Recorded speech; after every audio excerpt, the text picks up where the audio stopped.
एक समय की बात है। एक गांव में सफेद साड़ी वाली चुड़ैल का आतंक था।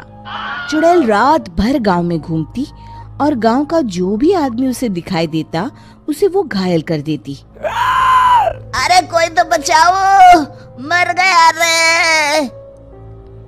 एक रात हरिया अपने खेत से अपने घर लौट रहा था कि तभी अचानक उसके सामने चुड़ैल आ जाती है। अरे बाप रे, ये चुड़ैल कहाँ से आ गई? आज तो मैं गया काम से।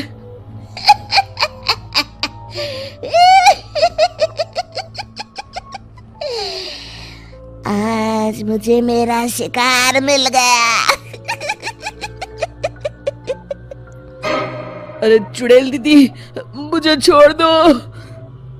जैसे ही चुड़ैल हरिया की तरफ बढ़ती है, हरिया वहाँ से भाग जाता है और अपने घर के दरवाजे पे पहुँचता है।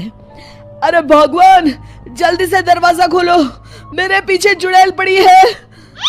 हरिया की पत्नी जल्दी से दरवाजा खोल देती है। अरे आप इतना हाफ क्यों रहे हैं? अरे मेरे पीछे चुड़ैल पड़ी है, आज तो मैं बाल बाल बच गया। जल्दी से सभी दरवाजे और सभी खिड़कियों को बंद करके बत्ती बुझा दो। तभी चुड़ैल हरिया के घर के पास पहुंच जाती है। अरे वो आदमी कहाँ गायब हो गया? मैं भी देखती हूँ आखिर कब तक बचेगा। मैं अपने शिकार को इतनी आसानी से नहीं छोड़ती। इतना कहकर चुड़ैल वहां से चली जाती है। वहीं दूसरी तरफ हरिया और उसकी पत्नी दोनों अपने घर की खिड़की से ये सब देख रहे होते हैं। अरे बाप रे, ये तो बड़ी डरावनी चुड़ैल थी। अगले दिन ये बात आग की तरह पूरे गांव में फैल जाती है और धीरे धीरे लोग चुड़ैल के डर के मारे शाम होते ही अपने घरों से बाहर निकलना बंद कर देते हैं। कुछ दिनों के बाद भाई, मैंने तो इस चुड़ैल के डर के मारे रात को अपने खेतों को पानी देना बंद कर दिया है। कहीं मेरी फसल सूख गई तो मैं तो कहीं का नहीं रहूंगा। साहूकार का कर्जा कैसे चुकाऊंगा? अरे भाई, पूरे गांव वालों का यही हाल है। पता नहीं ये चुड़ैल हमारे गांव में कहां से आ गई।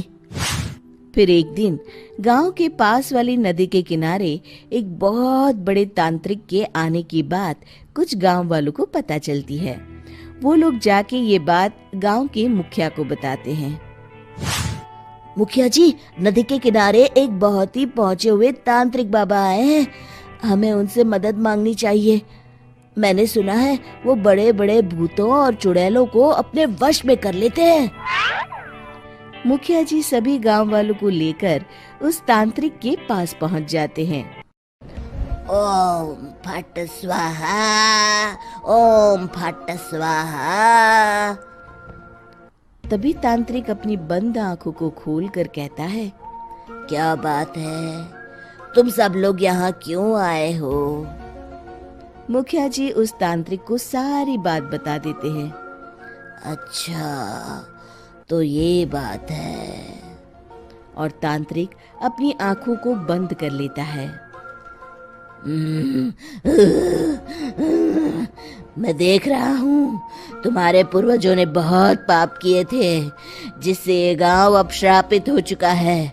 उसी के फल स्वरूप तुम्हारे गांव में चुड़ैल आई है। ये चुड़ैल बहुत खतरनाक है, ये किसी को नहीं छोड़ेगी। हे भगवान, मर गए रे, अब क्या होगा? तभी गांव के मुखिया जी कहते हैं, बाबा, इस चुड़ैल से हम सबको बचा लीजिए। कोई तो उपाय होगा। इसका सिर्फ एक ही उपाय है। सभी गांव वालों को बारी बारी हर दिन अपनी आधी फसल उस पहाड़ी के ऊपर बनी काली गुफा में छोड़ के आनी होगी।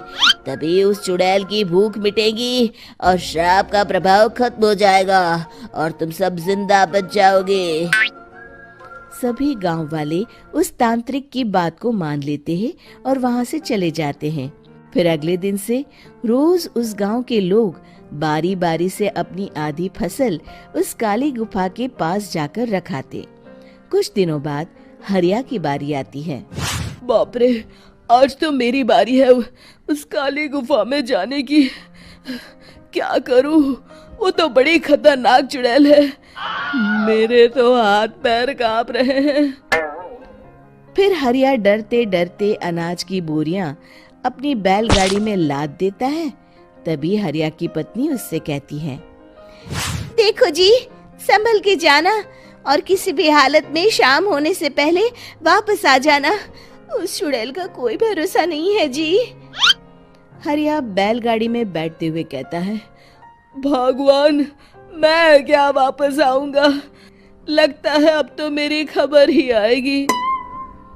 इतना कहकर हरिया वहां से चला जाता है। रास्ते में जंगल से गुजरते हुए हरिया की बैलगाड़ी का एक चक्का बड़े गड्ढे में फंस जाता है। हे भगवान, अब ये क्या मुसीबत है? हरिया नीचे उतर के पूरी ताकत से अपनी बैलगाड़ी को गड्ढे से निकालने की कोशिश करता है।